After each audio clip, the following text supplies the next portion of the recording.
Late one night, a tired man sat alone, scrolling through his phone. Videos, jokes, news, everything passed in seconds.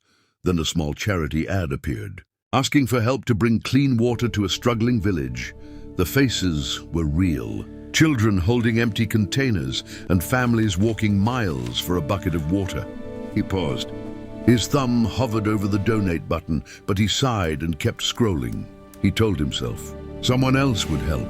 After all, it was just another ad in a long, endless feed. Weeks went by and life moved on. Stress from work built up and he decided he needed a break. So he booked a quiet vacation far from the city. A small remote village known for its nature and peaceful rivers. A place where time felt slower. When he arrived, everything felt calm. Fresh air, simple homes, and kind smiling people. It felt like a world away from screens and scrolling.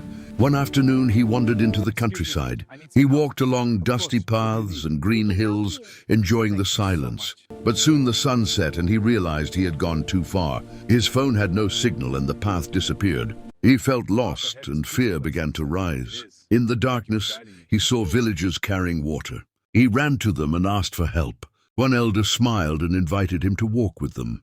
They gave him water, food, and a place to rest. Their kindness surprised him. Then the elder said something that shocked him.